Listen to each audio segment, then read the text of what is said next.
शरद पवारांचा आतापर्यंतचा राजकीय जर पूर्व इतिहास तपासला तर ते जायचं असलं पश्चिमेकडे सांगतात पूर्वेला जाणार आहे आणि त्यामुळे त्यांच्या राजकीय गोष्टींचा अंदाज कधीच कोणाला लागला नाही आणि त्याच्यामुळं नेमकं त्यांच्या वक्तव्याचा अर्थ काढत असताना ते बोललेत ते खरं मानायचं की त्यांच्या मनामध्ये वेगळी काही दिशा ठरलेली आहे आणि त्याच्यामुळं गुमराह करण्यासाठी अशा प्रकारचं वक्तव्य त्यांनी केलेलं आहे. वारंवार अशा पद्धतीची काही वक्तव्य येतात, एकीकडे भेटी वाढतात तर दुसरीकडे अशा पद्धतीचे शरद पवारांची येणारे वक्तव्य, त्यामुळे कुठेतरी राजकीय आपल्या पक्षातील लोक विचलित होऊ नये तोपर्यंत मला वाटतं त्यांना पक्ष संघटनेचं काम एक दिलानं करावं अशा प्रकारची भूमिका असू शकते.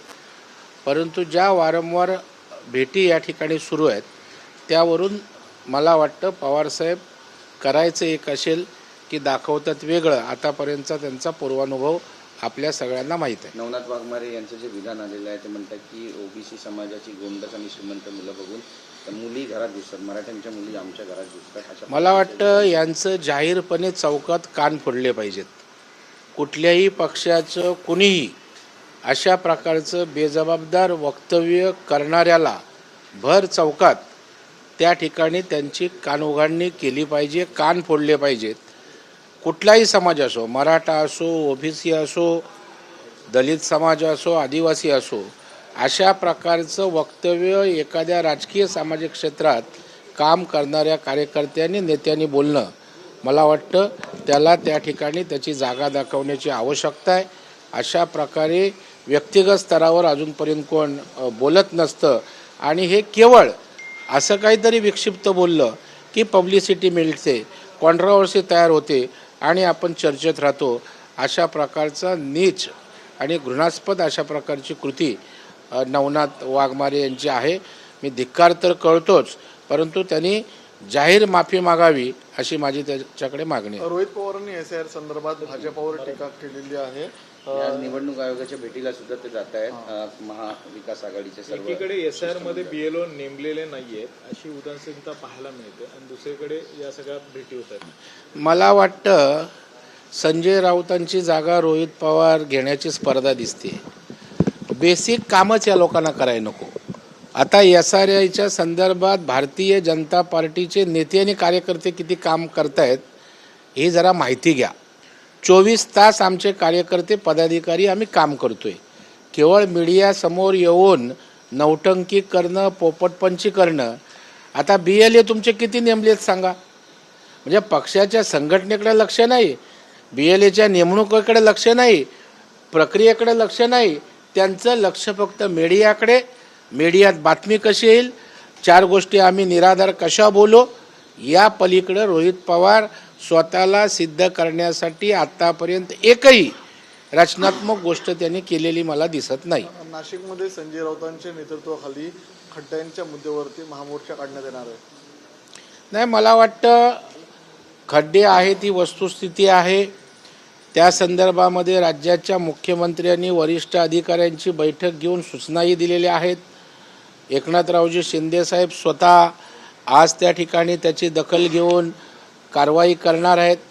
मला वाटतं आता चंचू प्रवेश करायला नाशिकमध्ये पुन्हा या दुर्घटनेची संधी समजून या ठिकाणी ते काम करत आहेत.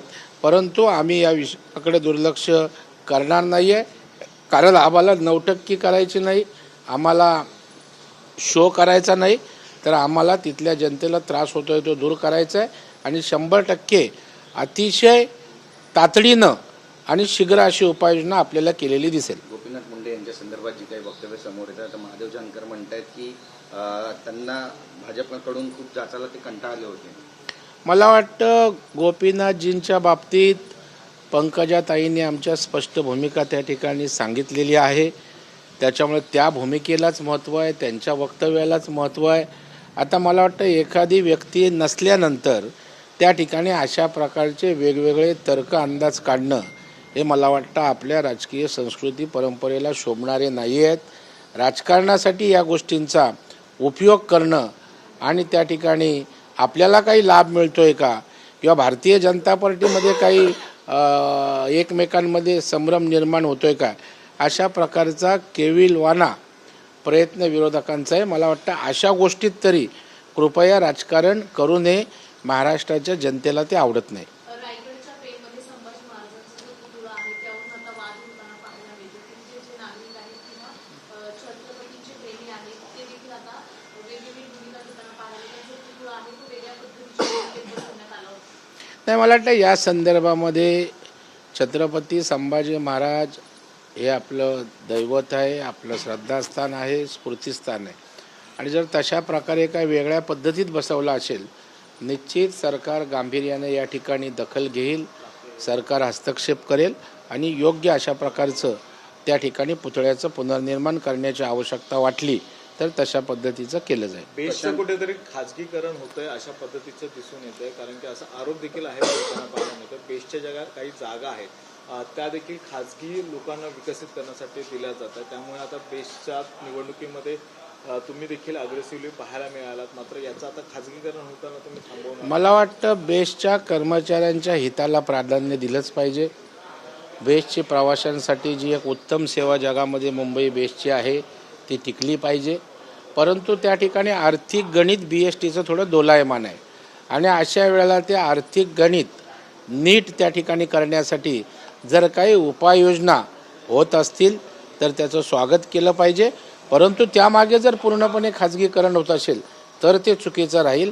जर ते डेव्हलपमेंट हे त्या ठिकाणी बेस्टला सुस्थितीत आणण्यासाठी, कर्मचाऱ्यांच्या हितासाठी, प्रवाशांच्या हितासाठी आणि बेस्टच्या अतिशय चांगल्या सेवेसाठी होत असेल तर मला वाटतं काही हरकत नाही. मात्र ठाकरे सेनेने या सगळ्या गोष्टीला आहे तो विरोध केलेला पाहायला मिळतोय. त्याचबरोबर शशांकरावची जी काही संघटना आहे त्यांच्याकडून देखील आता या सगळ्या गोष्टीला विरोध होतो. सर्वात पहिलं मुंबईकरांच्या हिताचं काळजी घेतली पाहिजे, प्रवाशांची काळजी घेतली पाहिजे.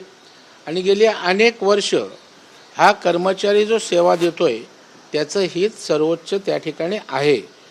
उद्धवजी ठाकरेंच्या सेनेला आरोप करायला काय लागतं? 25-30 वर्ष एकमार्गी सत्ता उपभोगलीत. का बेस्टला आपण नफ्यात आणू शकला नाहीत? का बेस्टचा आपण सुस्थितीत आणू शकला नाहीत? त्याचं आत्मपरीक्षण होऊन विचार करावा. शशांकराव किंवा युनियनच्या नेत्यांची भूमिका रास्तच आहे. मी एक बेस्ट कर्मचाऱ्यांचा हितचिंतक म्हणून त्यांच्या हिताला कुठेही बाधा येणार नाही किंवा त्यांच्यावर खाजगीकरण लादले जाणार नाही याची निश्चितच सरकारने, महापालिकेने काळजी घ्यायला पाहिजे अशी मला या ठिकाणी वाटतं. प्रशांत किशोर टोला लगावतात भाजपला आणि म्हणतात की वंदे मातरम संदर्भात त्यांनी सोनिया गांधी यांच्यावरती गुन्हा दाखल करायला पाहिजे. नाही, मला वाटतं या संदर्भामध्ये काही ठिकाणी गुन्हे दाखल करण्यासाठी लोक पुढं आलेले आहेत. हा विषय आपल्या देशाच्या अस्मितेशी, आपल्या वंदे मातरम या आपल्या स्वाभिमानाशी निगडीत आहे आणि केंद्र सरकार हा विषय गांभीर्याने घेईल आणि यावर कायद्याच्या चौकटीमध्ये नियमानुसार त्या ठिकाणी जी कारवाई करणं आवश्यक असेल ती करायलाच हवी. त्यामध्ये हैगर करता कामा नये.